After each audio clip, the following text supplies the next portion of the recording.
ఎన్టీఆర్ కూతురు కవితకు మరో షాక్ తగిలింది. ఢిల్లీ లిక్కర్ స్కామ్ కేసులో సీబీఐ కూడా రంగంలోకి దిగుతోంది.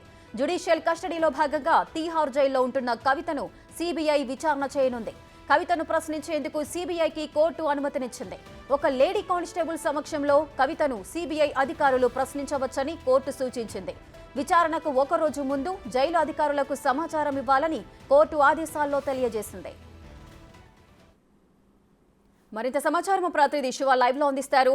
శివ, చెప్పండి, సిబిఐ కూడా ఈ లిక్కర్ స్కామ్ కేసులోకి ఎంటర్ అయింది. తీహార్ జైల్లో ఉన్న కవితను సిబిఐ అధికారులు ప్రశ్నించబోతున్నారు. ఈ విచారణ ఏ కోణంలో జరిగే అవకాశాలున్నాయి, ఎప్పుడు జరిగే అవకాశాలున్నాయి? రేఖ, ఢిల్లీ లిక్కర్ స్కామ్ కేసులో ఆరోపణల నేపథ్యంలో ప్రెసిడెంట్ తీహార్ జైల్లో ఉన్నారు కవిత. ఈడీ అదుపులోకి తీసుకున్న నేపథ్యంలో జ్యుడిషియల్ కస్టడీలో ఉన్నారు. ఏప్రిల్ 9వ తేదీతో జ్యుడిషియల్ కస్టడీ ముగియబోతోంది. ఇక ఈలోపే సిబిఐ కూడా కవితను విచారించేందుకు అనుమతి ఇవ్వాలంటూ రౌజవెన్యూ కోర్టులో పిటిషన్ దాఖలు చేశారు.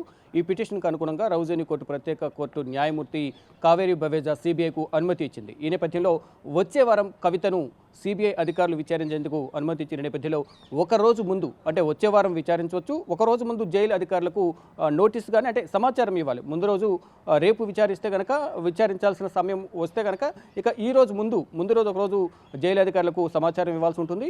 విచారణ సమయంలో, ఇన్వెస్టిగేషన్ చేసే సమయంలో సిబిఐ అధికారులు ఒక ల్యాప్టాప్, అలాగే స్టేషనరీ సామాన్ ఏదైతే ఉంటుందో ఆ సామాన్ కూడా తీసుకుని వెళ్ళాలంటూ కూడా రౌజవెన్యూ కోర్టు ఆదేశాలు జారీ చేసింది. మరోవైపు ఈ విచారణ సమయంలో మహిళా కానిస్టేబుల్ కూడా తీసుకువెళ్ళాలి. జైలుకు వెళ్లే సందర్భంలో సిబిఐ అధికారులు ఎవరైతే కవితను విచారించేందుకు తీహార్ జైలుకు వెళ్తారో ఆ సందర్భంలో మహిళా కానిస్టేబుల్ కూడా తీసుకుని వెళ్ళొచ్చంటూ కూడా రౌజవెన్యూ కోర్టు న్యాయమూర్తి కావేరి బవేజా ఆదేశాలు జారీ చేశారు. ఇక గతంలోనే ఫిబ్రవరి 26న కవితకు సిబిఐ నోటీసులు జారీ చేసిన నేపథ్యంలో గతంలో విచారణకు హాజరు కాలేదు. అంతకుమున్న ముందు, అంటే గత 2 సంవత్సరాలు, అంటే 2022 డిసెంబర్ 11 కూడా సిబిఐ అధికారులు కవితను హైదరాబాద్లో 6 గంటలకు పైగా విచారించి స్టేట్మెంట్ రికార్డ్ చేశారు. తర్వాత మళ్ళీ ఈడీ నోటీసులు జారీ చేసి విచారించింది 3 రోజుల పాటు. తర్వాత మళ్ళీ నోటీసులు జారీ చేశారు. ఆ నోటీసులకు హాజరు కాని నేపథ్యంలో మార్చి 15న హైదరాబాద్ వెళ్ళి మళ్ళీ హైదరాబాద్లో కూడా కవితను విచారించి సెర్చ్ వారెంట్, అలాగే అరెస్ట్ వారెంట్తో 2 వారెంట్లో కూడా హైదరాబాద్ వెళ్ళి కవితను హైదరాబాద్లో అరెస్ట్ చేసి ఢిల్లీ తరలించి రౌజవెన్యూ కోర్టులో హాజరుపరిచిన నేపథ్యంలో 10 రోజులు ఈడీ కస్టడీ ఇచ్చారు. కస్టడీ ముగిసిన తర్వాత జ్యుడిషియల్ కస్టడీ విధించిన నేపథ్యంలో ప్రెసిడెంట్ తీహార్ జైలు శిక్ష అనుభవిస్తున్న పరిస్థితి ప్రజెంట్ కనిపిస్తోంది.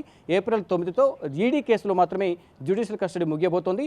ఇక మధ్యంతర బెయిల్ పిటిషన్ దాఖలు చేసిన నేపథ్యంలో సోమవారం, అంటే ఏప్రిల్ 8వ తేదీన మధ్యంతర బెయిల్ పిటిషన్పై కావేరి బవేజా తీర్పు ఇవ్వనున్నారు. ఈలోపు, అంటే వచ్చే వారం కవితను విచారించేందుకు అనుమతి ఇచ్చిన నేపథ్యంలో ఒకరోజు ముందు సిబిఐ అధికారులు జైలు అధికారులకు సమాచారం ఇస్తారు. సమాచారం ఇచ్చిన తర్వాత కవితను అదుపులోకి తీసుకుని, అంటే తీహార్ జైల్లోనే కవితను సిబిఐ అధికారులు విచారిస్తారు. అంటే ఏ కోణంలో విచారిస్తారు, ఎప్పటి వరకు ఎటువంటి సమాచారం సేకరించారు అనే దానిపై కూడా ప్రధానంగా కొంచెం చర్చ అయితే కొనసాగుతుంది. గతంలో ఏ విధంగా అయితే విచారించారో కొన్ని ఆధారాలు సేకరించిన నేపథ్యంలో అదేవిధంగా ఇప్పుడు కూడా విచారించే అవకాశం కనిపిస్తుంది.